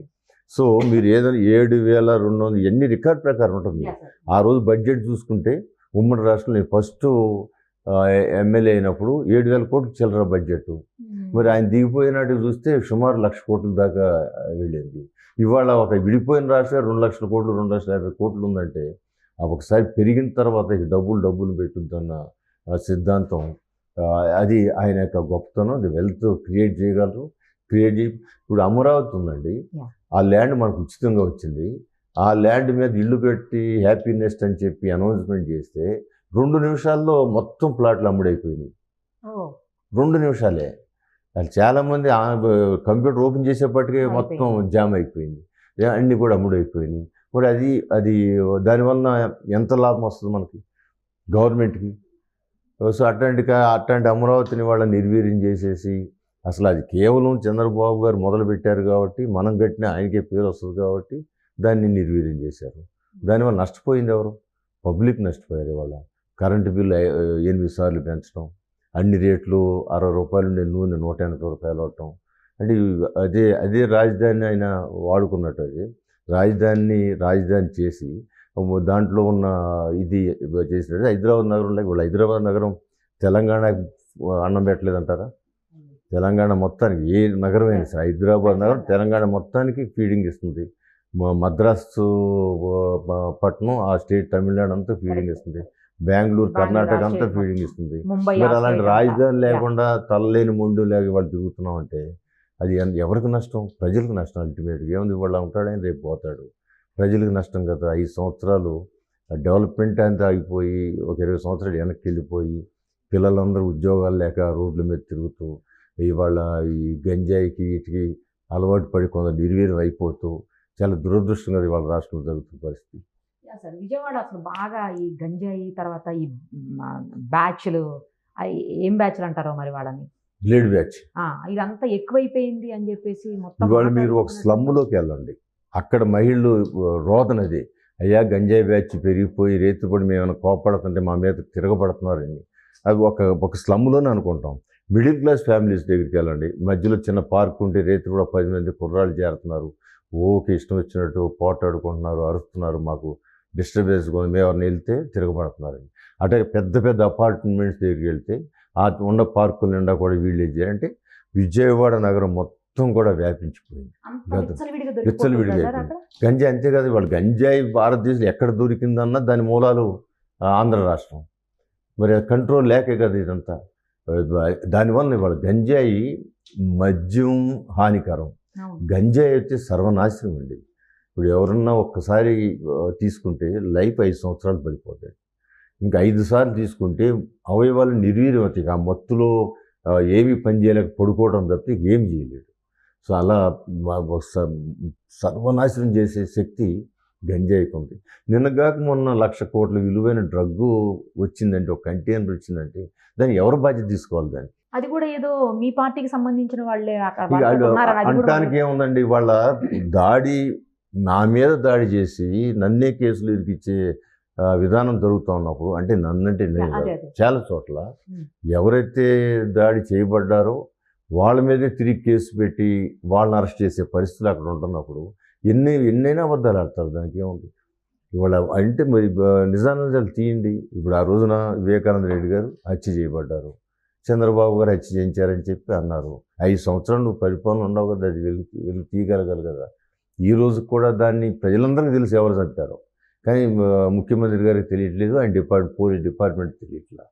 అట్లాగే అన్ని విషయాలు అంతే ఉంటాయండి. కానీ ఇందులో ఇంకొకటి కూడా ఉంది సార్, ఏంటంటే స్టార్టింగ్లో వివేకానంద రెడ్డి గారు హత్య జరిగిన టైంలో ఉన్నది మీ ప్రభుత్వమే, టీడీపీ ప్రభుత్వమే. మరి ఒకవేళ ఆ టైంలో వీళ్ళే చేశారు అని ఏదన్నా ఉంటే ఎందుకు ఇన్వెస్టిగేషన్ చేయించి ఫాస్ట్గా అరెస్ట్ చేయలేకపోయారు అనేది కూడా కొంతమంది అది అప్పుడు అపధర్మ ముఖ్యమంత్రి నారా చంద్రబాబు నాయుడు షెడ్యూల్ వచ్చేసింది. ఎలక్షన్ అనౌన్స్ చేయబడింది. ఏమంటే మీరు ఇంకోటి కూడా అది అందరూ మిస్ అవుతున్నారు. హైకోర్టులో ఆ హత్య గురించి ఎవరు మాట్లాడొద్దు ఎలక్షన్ అయ్యే వరకు. ఓహో. దాని మీద ఎలాంటి ఇన్వెస్టిగేషన్లు జరగటానికి వీల్లేదు. ఒకవేళ జరిగినా అవి బయటికి పబ్లిష్ చేయడం కోర్టులో ఆర్డర్ వచ్చింది. అది ఎలక్షన్ సమయంలో. అందువల్ల ఏం చేస్తారు ఏమంటే ఎన్నికలు అయిపోయి ఇది చాలా మంది అడుగుతారు ఈ మాట, కానీ అది మిస్ అవుతుంది. అది కోర్టు ఆర్డర్ ఉంది దాని గురించి. పేపర్లో పతాక శీర్షికలో అది వచ్చింది. ఆ హత్య గురించి ఎవరు మాట్లాడొద్దు, ఎవరికైనా ఇన్వెస్టిగేట్ చేసి మీ దగ్గర పాయింట్లోనే బయట పెట్టడానికి వీల్లేదు అది ఉంది. తర్వాత వాళ్ళ గవర్నమెంట్ వచ్చింది. ఈ గవర్నమెంట్ వచ్చిన తర్వాత అది ఏంటి దాని పర్యవసానం ఏం జరిగిందో మనం చూస్తాం. తర్వాత ఇంకొకటి ఏంటంటే సార్, బాగా వినిపిస్తుంది శాండ్ మాఫియా ఒకటి ఎక్కువ ఉంది ఏపీలో. దానివల్ల కన్స్ట్రక్షన్ చేసేటువంటి ఎవరైతే వర్కర్స్ ఉంటారో వాళ్ళంతా చాలా ఇబ్బంది పడుతున్నారు అని చెప్పేసి అంటా ఉంటారు. నిజమా అది? అసలు ఈ రోజు కూడా భవన నిర్మాణ కార్మికులని పెద్ద వ్యవస్థ అండి. విజయవాడ నగరం వచ్చిన ప్రతి ఒక్కరు కూడా ఇతర శ్రీకాకుళం నుంచి రావచ్చు, లేకపోతే ప్రకాశం జిల్లా నుంచి రావచ్చు, వాళ్ళందరూ కూడా ఇలాంటి పనుల కోసం వచ్చిన వాళ్ళే. ఒరిస్సా నుంచి కూడా ఉంటారు సార్ చాలా మంది. అన్ని రాష్ట్రం, ఇతర రాష్ట్రాల నుంచి వచ్చిన ఉంటారు, ఈ రాష్ట్రంలో నుంచి వచ్చిన ఉంటారు. విజయవాడ వచ్చిన 100కి 90 మంది వలస వచ్చిన వాళ్ళే, ఉపాధి కోసం వచ్చిన వాళ్ళే. కూలి పని చేసుకోవచ్చు, లేదా చిన్న వ్యాపారాలు పెట్టుకోవచ్చు. వాళ్ళకి ఆ నిర్మాణ కార్మికులకి ఒక తల్లి మాకు మేము 10 మంది వెళ్ళి ఏంటమ్మా ఇబ్బందులు ఏంటి అని అడిగితే ఆవిడ ఏడుస్తే ఏం చెప్పింది తెలుసా అండి? గతంలో చంద్రబాబు గారు ముఖ్యమంత్రిగా ఉండగా మా ఆయన టాపీ మేస్త్రిగా ఒక 20 మంది 30 మందిని వేసుకుని ఈయన టాపీ పనికి వెళ్ళేవాళ్ళు. రోజుకు 1200 నుంచి 1700 వచ్చేది, ఒక రోజు 800 వచ్చేది. ఏదైనా కానీ గుప్పిడి నిండా డబ్బులు తెచ్చేవాడు. ఆయన వాడికి నాకు ఇచ్చిన డబ్బులతో పిల్లలకి ఏది కావాలంటే అది వండి పెట్టేవాడిని. పిల్లలు ఏదైనా మాంసం కూర ఉన్నటువంటి మాంసం వండి పెట్టేవాడిని. ఈ రోజున ఆయన కూలి ఏమి రావట్లేదు.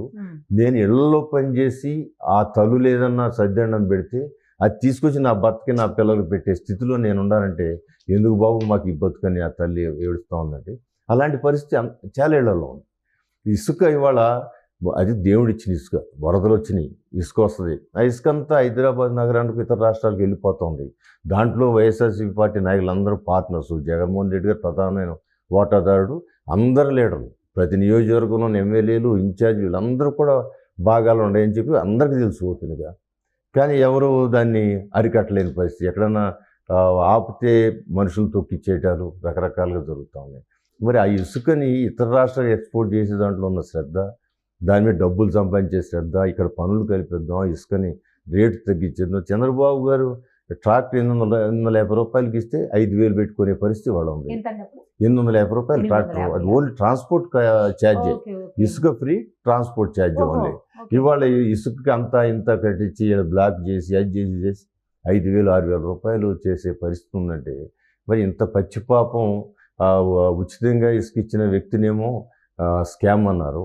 మరి వీళ్ళు చేసే స్కాములు ఒక ఏరియా వాళ్ళకి అప్పచెప్పటం, వాళ్ళు జగన్మోహన్ రెడ్డి గారికి కప్పం కట్టడం, ఇదంతా జగమెరిగిన సత్యం. ఎవరైనా దాంట్లో అందరికీ తెలుసు. ఆ పార్టీ వాళ్ళు తెలుసు, ఈ పార్టీ వాళ్ళు అందరికీ తెలుసు. అందరికీ ఉంది దీంట్లో వాటాలు. కృష్ణా జిల్లాలో ఉన్న ప్రతి ఒక్క ఎమ్మెల్యేకి, ప్రతి ఒక్క ఇన్ఛార్జీలకి అందరికీ దాంట్లో వాటాలు ఉన్నాయి. విజయవాడ ఈస్ట్ కాన్స్టిట్యుయెన్సీ అంతా కూడా హిల్ ఏరియా అంటారు సార్. ఇంకా అసలు డెవలప్మెంట్కి సాధ్యం కాదు అని కూడా కొంతమంది మాట్లాడుతుంటారు. మరి అలాంటి చోట్ల మళ్ళీ డెవలప్మెంట్ అనేది ఎట్లా చేయగలుగుతామని మీరు పబ్లిక్కి చెప్పబోతున్నారు?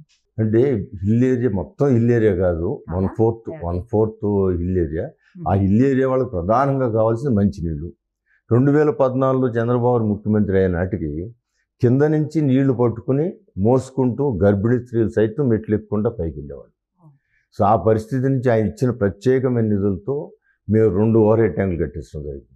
ఆ కొండ మీద ఇప్పటికీ కూడా 3 ఓవర్ హెడ్ ట్యాంకులు ఉన్నాయంటే 3 ఓవర్ హెడ్ ట్యాంకులు కూడా గతంలో నారా చంద్రబాబు నాయుడు గారు ముఖ్యమంత్రి ఉన్నప్పుడు చేసినవి. ఇప్పుడు 2 కూడా ఆయన ముఖ్యమంత్రి ఉండగా నేను శాసనసభ్యుడు కూడా కట్టినాను.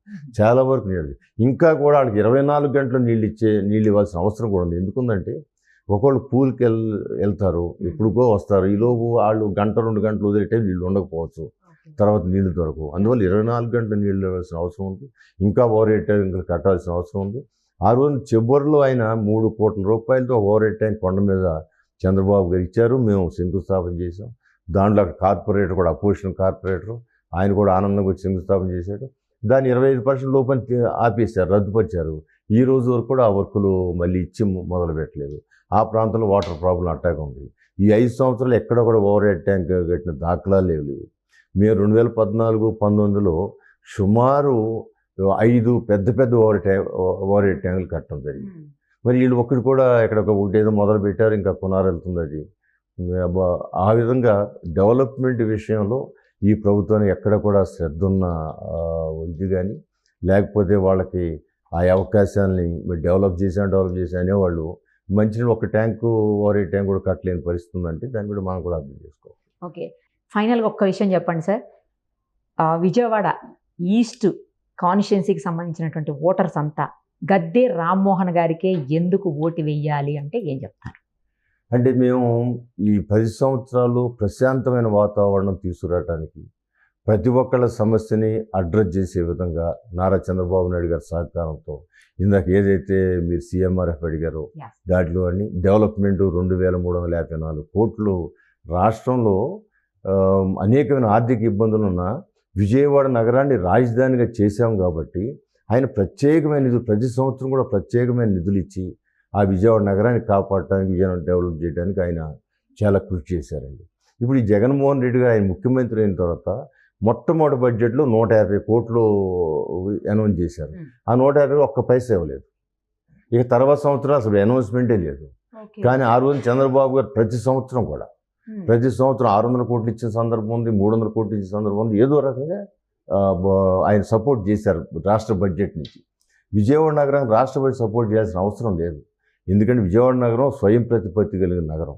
అంటే మనం కట్టిన శిస్తుల్లో వచ్చిన మొత్తం నుంచి ఎంప్లాయీ జీతాలు ఇవ్వాలా, మిగతాది డెవలప్మెంట్కి వాడాలా. అలాంటి పరిస్థితి నుంచి ఎంప్లాయీ జీతాలు విజయవాడకు బడ్డెం లేకుండా దాన్ని గవర్నమెంట్కి బదలాయించేశారు. అప్పుడు ఇక డైరెక్ట్గా సంవత్సరానికి సుమారు 150 కోట్ల పైగా మిగులుతుంది. దాంతో డెవలప్మెంట్ యాక్టివిటీ చేసుకునే అవకాశం ఆయన కల్పించారు. సో అందువలన డెవలప్మెంటు 2354 కోట్లు వచ్చినా, మరి ఇంకా అనేక రకాలుగా వచ్చినా అది కాక ఎందుకు ఓటేయాలని అడిగారు చూసారా. ఇప్పుడు రాజధాని నగరం వస్తే డెవలప్ అయ్యేది అక్కడ విజయవాడ నగరమే కదండి. అక్కడ చదువుకునే పిల్లలు చదువుకునే అవకాశాలు ఇప్పటికే 2 కాలేజీలు వచ్చి బోల్డ్ మంది పిల్లలు అక్కడ చదువుకున్నారు. SRM కానివ్వండి, లేకపోతే విట్ కానివ్వండి. ఇంకా రాజధాని కంటిన్యూ అయినట్టయితే ఇంక బోల్డ్ మెడికల్ కాలేజీ వచ్చి చదువుకునే పిల్లలకి చదువు అవకాశాలు ఎక్కువ ఉంటాయి. చదివిన పిల్లలకు ఉద్యోగ అవకాశాలు అక్కడ ఎక్కువే కదా. ఇప్పుడు హైదరాబాద్లో ఎంతమంది పిల్లలు అన్ని ప్రాంతానికి ఉద్యోగాలు చేస్తున్నారంటే అక్కడ రాజధాని నగరం అవటం వల్లే కదా. అది పని చేసుకునే వాళ్ళకి డైలీ వేజ్ రోజువారీ ఉపాధి చేసుకునే వాళ్ళకి చేసినంత పని. వాళ్ళు పొద్దున్నుంచి రాత్రి దాకా కష్టపడితే 1000 రూపాయలు 2000 రూపాయలు వచ్చే అవకాశాలు కూడా ఉన్నాయి. ఒక ఆటో కార్మికుడు ఉన్నాడంటే అది ఒక ఆటో కార్మికుడు కలిసి మీరు అడిగితే ఏం చెబుతాడు తెలుసండి. పొద్దున్నే 15 మంది కార్మికులు ఎక్కించుకుని రాజధానికి వెళ్ళి అక్కడ హోల్డ్ చేసేసి బండిని ఇతను కూడా వాళ్ళతో పాటు పని చేసుకుంటే అక్కడ ఒక 1000 రూపాయలు వచ్చేది. ఇక్కడ తీసుకెళ్ళినందుకు 700, తీసుకొచ్చినందుకు 700 వచ్చేసేది. అట్ట 2400 నాకు ఇన్కమ్ వచ్చేది అని చెప్తున్నాడు. ఇవాళ రాజధాని తీసేసిన 200 రూపాయలు రావడం చాలా కష్టం అని చెప్తున్నారు. అంటే రాజధాని ఉన్నప్పుడు అందరికీ ఉపయోగం కదా.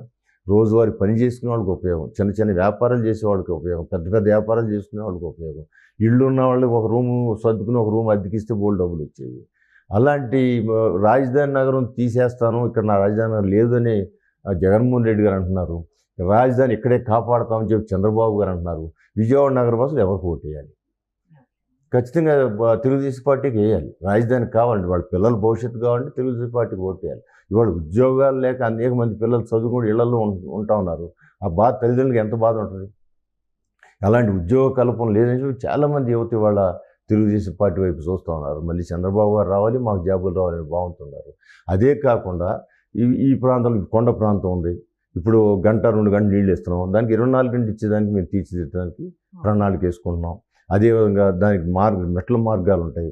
ఆ మెట్టుల్ని పర్మనెంట్ శాశ్వతమైన మెట్లు కట్టించి పక్కన రైలింగ్ లాగా కట్టిస్తే ఎక్కేవాళ్ళు అది పట్టుకుని ఎక్కడానికి.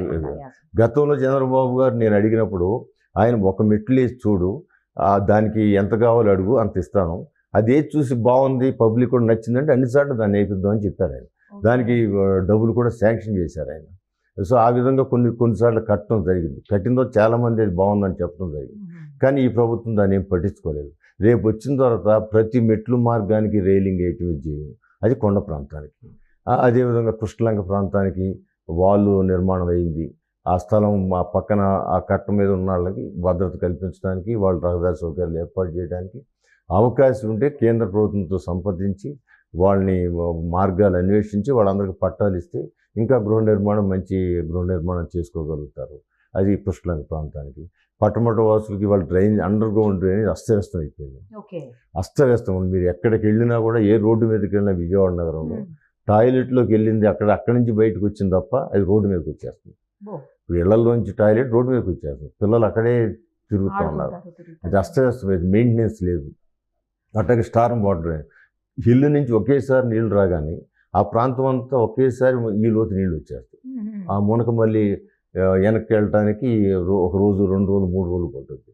దానికి ప్రత్యేకమైన స్కీమ్ ఆ రోజున కేంద్ర ప్రభుత్వం వెంకయ్య నాయుడు గారి సహకారంతో నిధులు చేస్తే అవి కొంతవరకు చేశారు ఎల్ఎన్టీ కాంట్రాక్టర్. మిగతాది వాళ్ళు డబ్బులు వాడేసుకున్నారు కానీ ఆ కాంట్రాక్టర్కి సమాధానం చెప్పట్లేదు. అతను వదిలేసి వెళ్ళిపోయాడు. అవన్నీ సగం సగం ఉండటం వల్ల మరింత మునక పెరిగిపోయి ఈ 5 సంవత్సరాల వర్షాలకి ఎక్కడ చూసిన రోడ్లు నీళ్లతో ఉండటం జరిగింది. Storm water drain, under ground drain, ఈ 2 డ్రైన్లు కూడా ప్రక్షాళన చేసి పర్ఫెక్ట్గా వేసి వర్షపు నీళ్లు చుక్క నిలబడకూడదు, అండర్ గ్రౌండ్ డ్రైనేజ్ ఒక చుక్క లీక్ అవ్వకూడదు. దాని ప్రకారం మేము ఒక ప్రణాళిక పెట్టుకుని ముందుకు వెళ్తా ఉన్నాం. ప్రజలు కూడా ఖచ్చితంగా చంద్రబాబు గారు ఉన్నప్పుడు జరిగిన అభివృద్ధి, ఇప్పుడు జరుగుతున్న కష్టాలు, ఏ విధంగా ఈ గంజాయి, మద్యం, మీకు తెలిసే ఉంటుందండి. మద్యం వలన 5 లక్షల మంది చచ్చిపోయారు ఇప్పుడు ఈ రాష్ట్రంలో. ఇప్పుడు లా అండ్ ఆర్డర్ సరిగ్గా లేకపోవడం వల్ల 33,000 మంది బాలికలు అదృశ్యమైపోయారు ఈ రాష్ట్రంలో. మీరు ఒక ఆడపిల్లగా అది ఊహించుకోండి. 33 కేంద్ర ప్రభుత్వం అనౌన్స్ చేస్తే దానికి కనీసం నోటితో ఒక మాట కూడా ముఖ్యమంత్రి మాట్లాడలేదు. దానికి అసలు మరి ఎవరు సిగ్గుపడాలి నాకు అర్థం కావట్లేదు. ఆయన ఓటేసిన వాళ్ళు సిగ్గుపడాలా, లేకపోతే ఆయన ఇతర సిగ్గుపడలేదు, ఓటేసిన వాళ్ళని సిగ్గుపడాలని నేను అనుకుంటున్నాను. 33,000 మంది బాలికలు అదృశ్యమయ్యారని చెప్పి కేంద్ర మంత్రి ఫ్లోర్లో పార్లమెంట్లో అనౌన్స్ చేస్తే ఇది అత్యంత దారుణమైన విషయం, ఆంధ్ర రాష్ట్రం ఈ విధంగా ఉన్న పరిస్థితి అని చెప్తే దాని మీద అతిగతి లేదు, ఒక చిన్న సమాధానం లేదు. ఒకసారి పవన్ కళ్యాణ్ గారు ఇట్లా 33,000 మంది అదృశ్యమయ్యారంటే ఆయన తిట్టు కూడా రోజుల్లో తిట్టారు. తర్వాత 4 రోజులకి కేంద్ర ప్రభుత్వం అనౌన్స్ చేసింది. అది అప్పటి నుంచి ఏం కుక్కిన పేరు లేక ఉన్నారు. ఇవాళ 5 లక్షల మంది మద్యం దాకా చచ్చిపోయారు. గంజాయితో యువతంతా నిర్వీర్యమైపోతూ ఉంది. మరి బాలికలు 33,000 మంది అదృశ్యమైపోయారు. ఇంత దారుణాలు జరిగిన ఈ ప్రభుత్వ హయాంలో మరలా ఓటు వేయటం అంటే ఒకసారి ప్రతి ఒక్కరు కూడా ఆలోచించుకోవాల్సిన అవసరం ఉంది. ఇవాళ ఓటు పడుద్దని అయితే నేను అనుకోవట్లేదు. ఖచ్చితంగా డిపాజిట్లు కోల్పోయే పరిస్థితి ఇవాళ వైఎస్ఆర్సీపీ పార్టీ నాయకులకు ఉందని నేను ప్రగాఢంగా నమ్ముతా ఉన్నాను. రైట్ సార్, మీకు all the very best. Thank you so much. Thank you అమ్మా. Thank you. సుమన్ టీవీలో మీ పర్సనల్ అండ్ బిజినెస్ ప్రమోషన్స్ కోసం కింది నెంబర్కి కాంటాక్ట్ చేయండి.